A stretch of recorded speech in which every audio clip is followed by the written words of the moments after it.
खतरे की घंटी, रेड सिग्नल या अलार्म बज जाए तो फिर क्या होता है? नींद खुल जाती है, चौंक जाते हैं, आप सावधान हो जाते हैं और कई बार परेशान भी। जी हाँ, लेकिन ये सब कुछ बाद में होता है।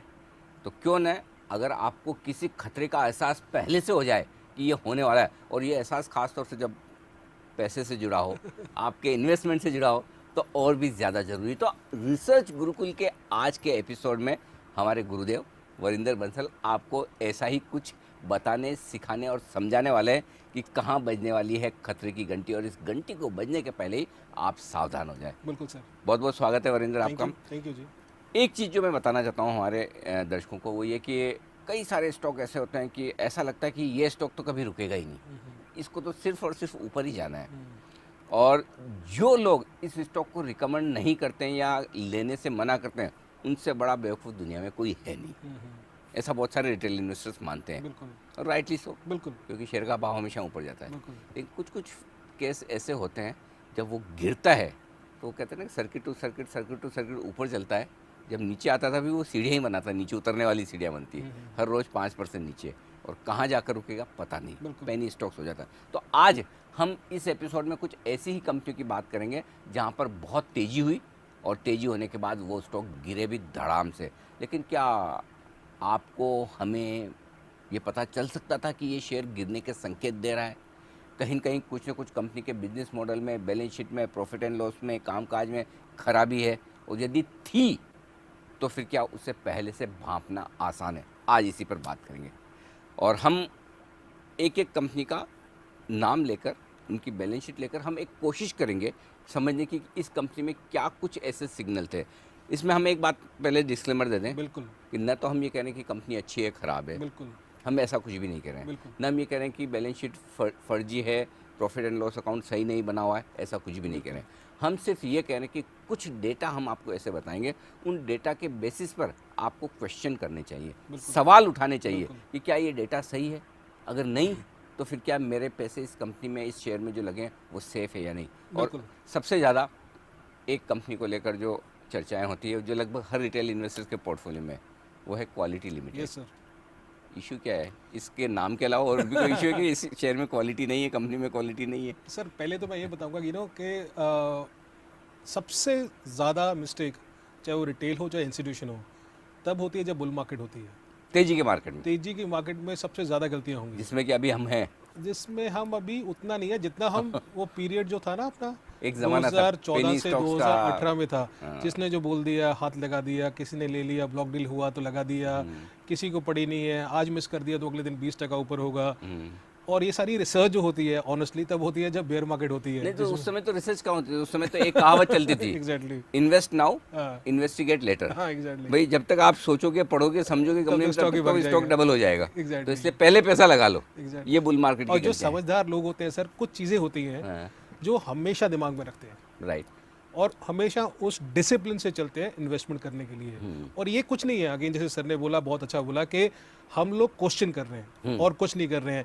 ये कुछ चीज़ें हैं जो अगर आप बार बार अपने दिमाग में रखोगे, बैक ऑफ द माइंड रखोगे, और जब भी किसी कंपनी में इन्वेस्ट करोगे तो आपको ये सावधान करेंगे बस, और कुछ ये नहीं सिर्फ है। टेस्ट केस है, एग्जैक्टली। जिसके बेसिस पे आपको किसी भी कंपनी में जहां आप पैसा लगा रहे हैं, या जहां आपको जहां हल्का भी डाउट है कि मैं जिस कंपनी में पैसा लगा रहा हूँ वो सही है या नहीं, या मेरी कंपनी का शेयर लगातार गिर क्यों रहा है, या फाइनेंशियल परफॉर्मेंस अच्छी क्यों नहीं आ रही, तो ये कुछ एक सवाल है जो आप अपने आप से करिए, बिल्कुल कंपनी से नहीं, आप अपने आप से करिए कि क्या इसके जवाब मेरे पास हैं। नहीं है तो फिर आप इसका पूरा ब्यौरा देखिए, और वो क्या क्या देखना है उसकी शुरुआत करते हैं। एक टेस्ट केस हमारा क्वालिटी लिमिटेड, तो उसका मार्केट कैप सर 3700 करोड़ से गिर के 3700 करोड़ से गिर के 160 करोड़ हो गया था।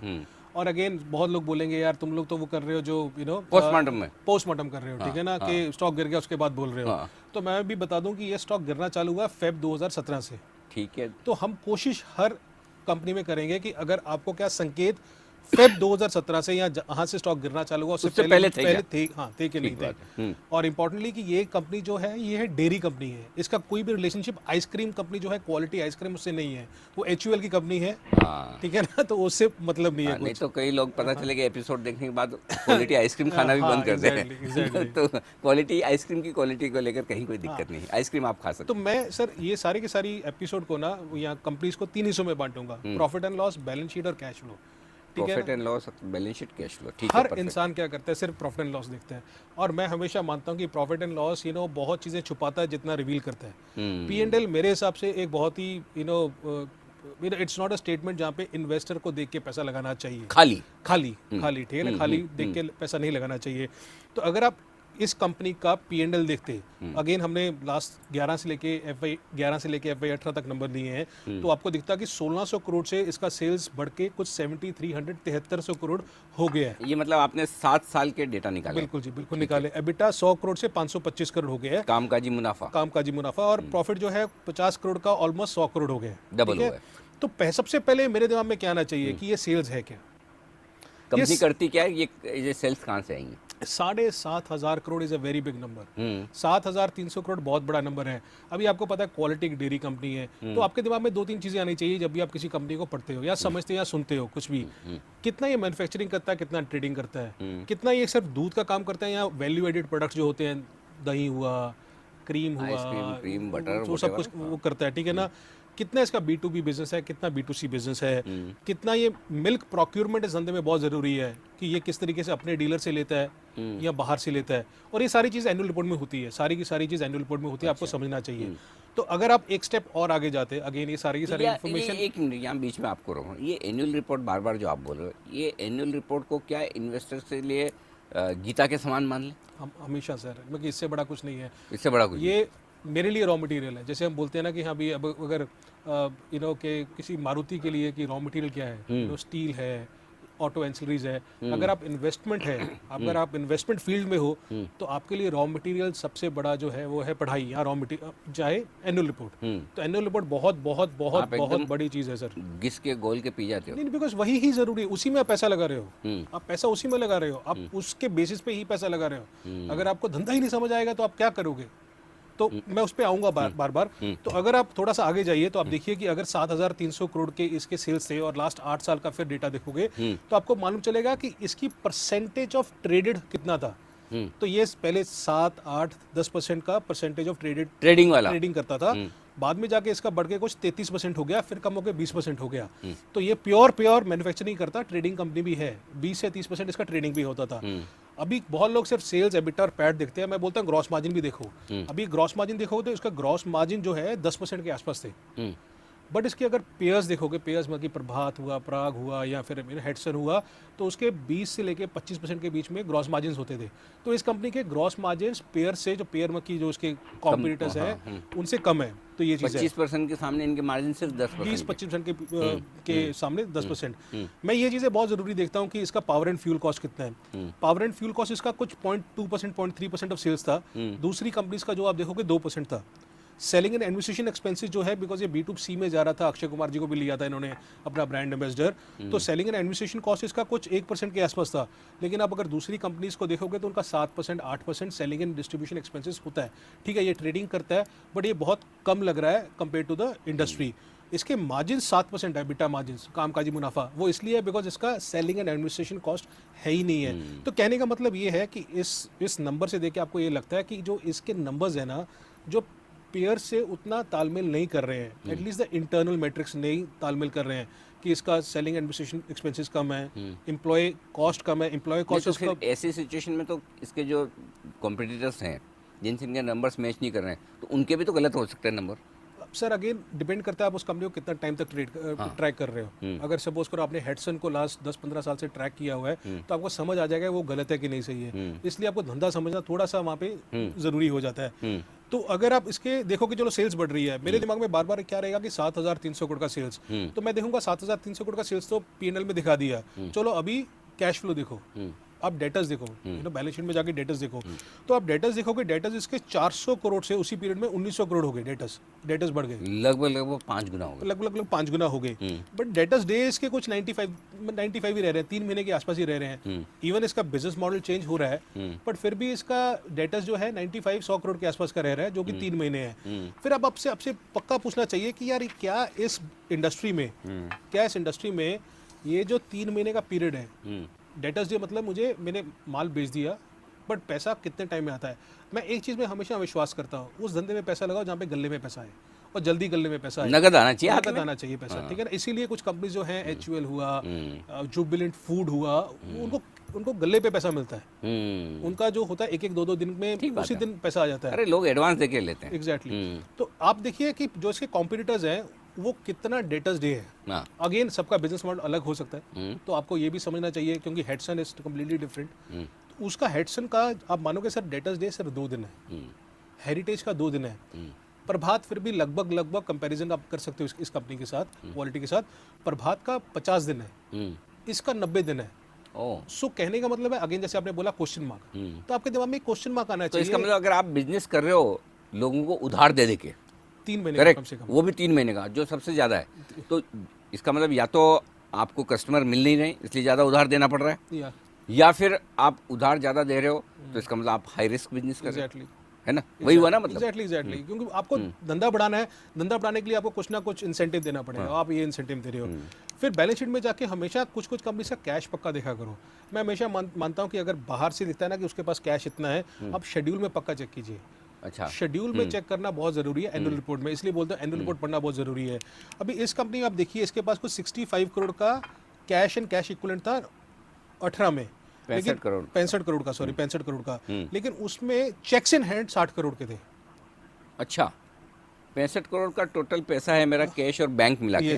कैश मतलब कैश और बैंक दोनों। हाँ जी। उसमें से 60 करोड़ को तो चेक ही जो पास होने बाकी है। और 2017 में भी ये हाल था।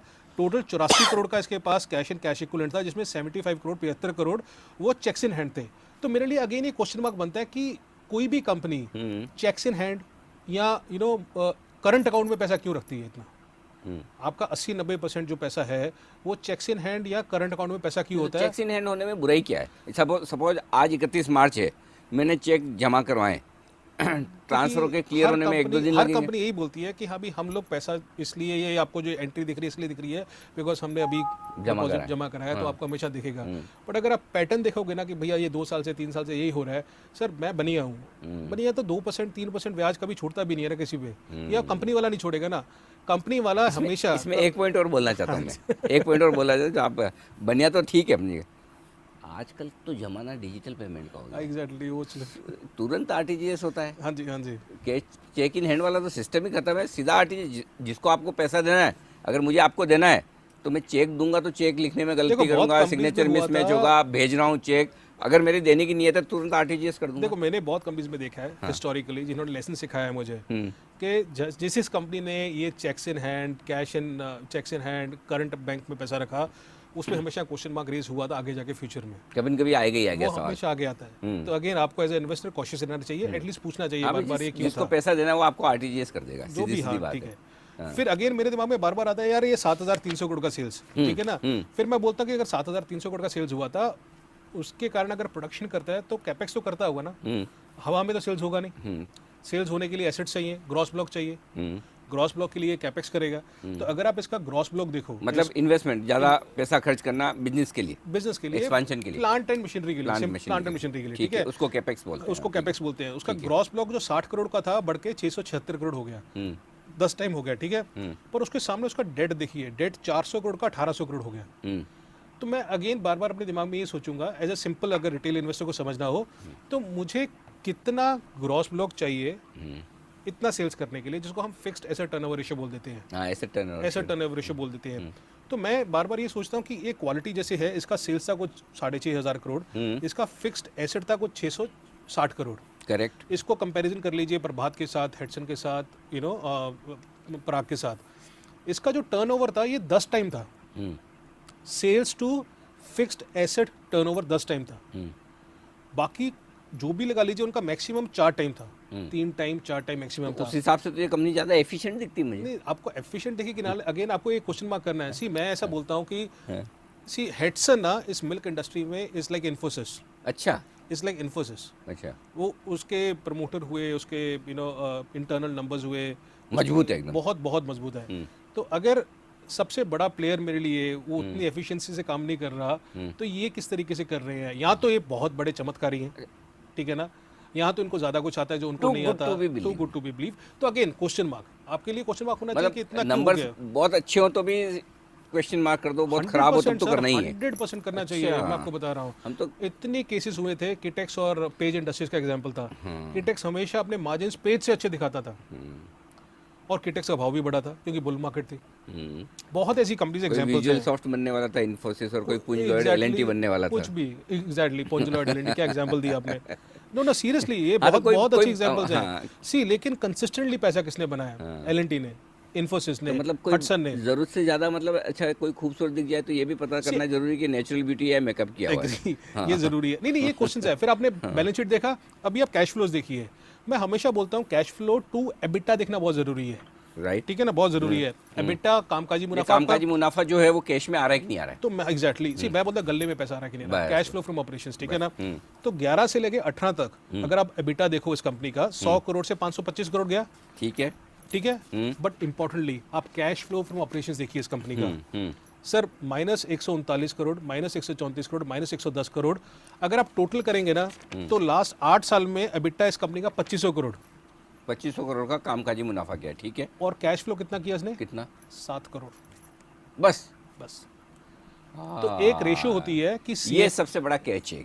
सीएफओ टू एबिटा एक रेशियो होती है कि अगर आपने 100 रुपये कमाया है तो एटलीस्ट 70-80 रुपये आपके आने चाहिए गले में आने चाहिए, कैश फ्लो फ्रॉम ऑपरेशन आना चाहिए। इसको तो नेगेटिव रहा था, और पॉजिटिव भी रहा था, तो 5%, 10%, 15% तो मुश्किल से। नेगेटिव इस वजह से तो नहीं रहा, जो ये कामकाजी मुनाफे से जो पैसा आ रहा था वो कैपेक्स में ले जा रहे थे। नहीं, कैपेक्स में तो हो रहा था, बट इंपॉर्टेंट था कि अभी रिसीवेबल्स बढ़ रहे थे इसके, रिसीवेबल्स बढ़े जा रहे हैं ना। सी, धंधा चलाने के लिए आपको यहाँ तो पहले आप आप माल लेंगे किसी से, दूध लेंगे, उसका आप पेमेंट करेंगे, क्रेडिट आपके क्रेडिटर्स होते हैं, फिर आप इन्वेंट्री में रखो तो इन्वेंट्री होता है, फिर आप डेटा, ये दोनों चीज़ों को आगे जाके डेटर्स है जिनसे पैसा लेते हो, तो आपके डेटर्स फंड करते हैं दोनों को, बराबर है, इन दोनों को फंड करते हैं। अगर आपके डेटर से पैसा ही नहीं आ रहा या लेट आ रहा है पैसा, देन आप इनको फंड कैसे करोगे? आप फंड कैसे कर रहे थे? डेट से। तो आपका 2-2, 3-3 महीने का, 3 महीने का आपका पैसा आ नहीं रहा था, और फिर आपका डेट भी बढ़ रहा था, डेट बढ़े जा रहा था। और इसके कारण क्या हुआ कि इसके सारे के सारे कैश फ्लो पे स्ट्रेन आने लग गया। और अगर आप इसके लास्ट 6 साल में डेटा देखिए तो cash flow from operations at least 5 साल नेगेटिव था। 5 साल नेगेटिव था। एक और चीज़ ज़रूरी मैं देखता हूँ हमेशा, वो है टैक्स। क्या फिर एक मेरे लिए ये खतरे की घंटी हर एक उस कंपनी में है जिसका कैश फ्लो नेगेटिव है? आपको क्वेश्चन करना चाहिए, क्या ये इंडस्ट्री में 3 महीने का, 4 महीने का नॉर्म है कि नहीं है?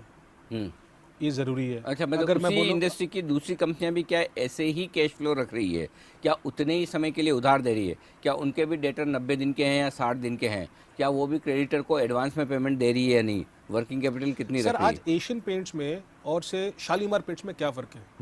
सिर्फ एक ही फ़र्क है। क्या? वो है वर्किंग कैपिटल मैनेजमेंट का। अच्छा, वो किस तरीके से वर्किंग कैपिटल मैनेज करती है।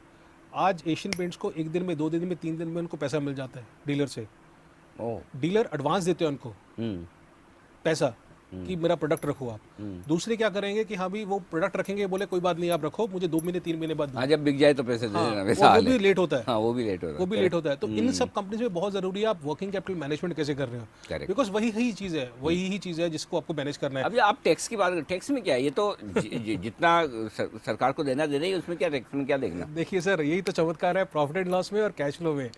अगर आप इस कंपनी का देखोगे प्रॉफिट एंड लॉस में, P&L में, इसने जो टैक्स दिखाया हुआ है 11 से लेके 18 तक, अब नंबर्स आपके सामने हैं, टोटल है 295 करोड़, 295 करोड़ का टैक्स बना P&L में, प्रॉफिट एंड लॉस में, ठीक और है। कैश फ्लो में एक्चुअली टैक्स कितना भरा है इस कंपनी ने? 170 करोड़।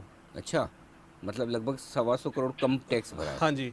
और इसमें एक और स्टेप आप आगे जा सकते हो कि इसका करंट टैक्स लायबिलिटी शेड्यूल आता है बैलेंस शीट में, उसमें आप 18 में देखोगे कि इसने 97 करोड़ टैक्स भरना था, उसके ऊपर 28 करोड़ इंटरेस्ट था, उसके ऊपर इस साल का टैक्स था 63 करोड़।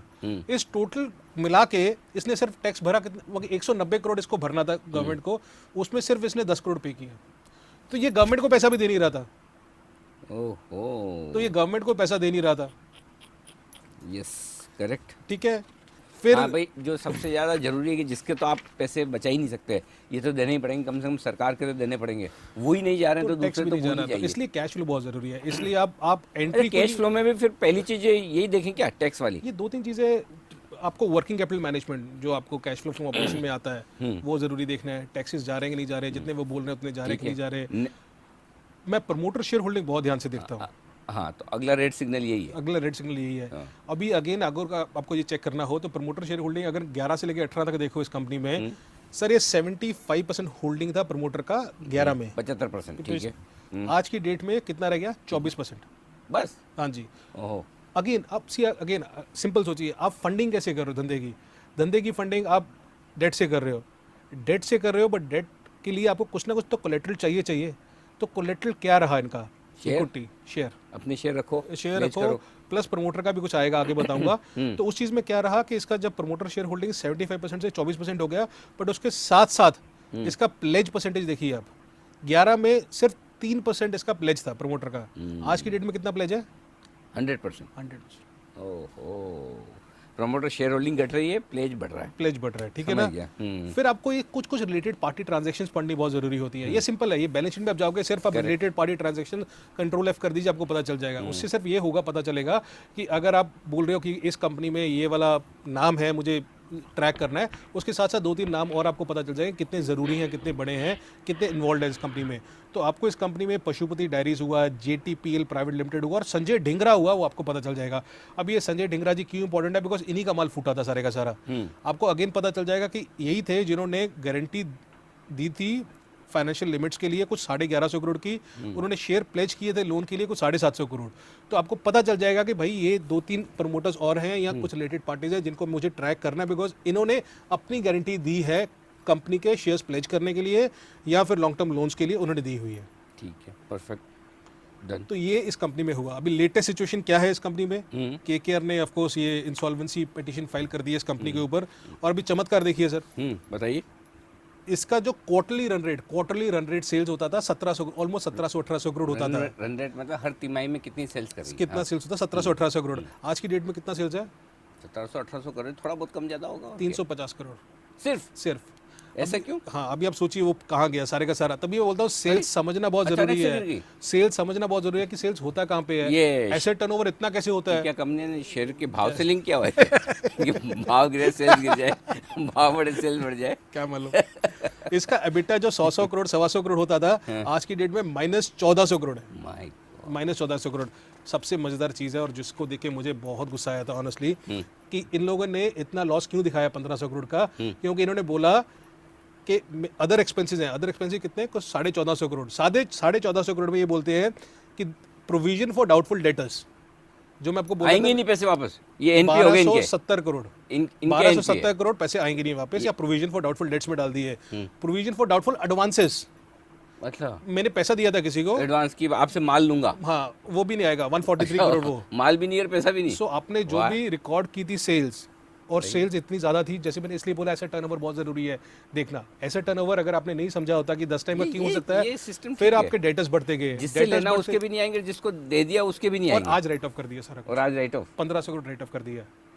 और इनके ऊपर ये इंसॉल्वेंसी प्रोफेशनल जो है, इंसॉल्वेंसी में कुछ 2200 करोड़ का क्लेम चल रहा है। फाइनेंशियल क्रेडिटर्स हुआ, ऑपरेशनल क्रेडिटर्स हुआ, या पैसा मांग रहे हैं।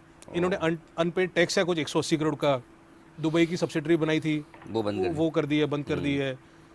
लेंडर्स बेच रहे हैं माल। सो द पॉइंट इज कि अगर आप धंधा समझे होते इस कंपनी का थोड़ा सा भी कि भैया फिक्स एसेट टर्नओवर 10 टाइम हो सकता है कि नहीं हो सकता, अब वहीं पे थोड़ा सा सोचते कि मैं सोचूं कि क्या है क्या नहीं है इस कंपनी के बारे में। आपने कैश फ्लो देखा होता कि अगर 2500 करोड़ एबिटा में कमाया है, लेकिन 7 करोड़ का इसने CFO किया है, तो आप थोड़ा सोच लेते हैं कि मैं करूं कि ना करूं। तो इसलिए 2-3 चीज़ें, एक बैलेंस, तीनों को साथ में देखना ज़रूरी है। P&L, balance sheet, cash flow को साथ में देखना ज़रूरी है। तो आपको वो आपने क्या बोला, खतरे की घंटी, खतरे की रेड सिग्नल, हाँ जी, खतरे की घंटी। तो बिल्कुल 3 चीज़ें देख लीजिए, प्रॉफिट एंड लॉस अकाउंट, और वहीं मत रुक जाइए, आगे बैलेंस शीट पे जाइए। और जब बैलेंस शीट देखें और प्रॉफिट एंड लॉस अकाउंट देख लें, तो कैश फ्लो स्टेटमेंट, आज का कीवर्ड गले में पैसा। हाँ जी, गले आया में कि पैसा नहीं? है, गले में पैसा नहीं आया तो आपकी जेब से पैसा निकल गया, समझ लीजिए। तो ये एक टेस्ट केस है। हम ये नहीं कह रहे कि कंपनी अच्छी है, बुरी है, ख़राब है, बढ़िया है, जो भी है, जैसी भी है। हम सिर्फ ये बता रहे हैं कि डेटा के दम पर, जो वरिंदर कई बार कह रहे हैं, हर डेटा कुछ कहता है, बिल्कुल सर, है ना। तो इसमें भी हर बैलेंस शीट में हर एक डेटा, एनुअल रिपोर्ट में हर एक डेटा कुछ ना कुछ कहता ज़रूर है। बस आपको आँख नाक कान खुले रखने हैं, देखना है, सुनना है, समझना है। तो ये है रिसर्च गुरुकुल का आज का एपिसोड, और अगला एपिसोड भी हम इसी तरह की कुछ और बेहतरीन रिसर्च के साथ आपके लिए लेकर आएंगे। बहुत बहुत शुक्रिया वरिंदर, थैंक यू सर। शानदार रिसर्च, और मुझे लगता है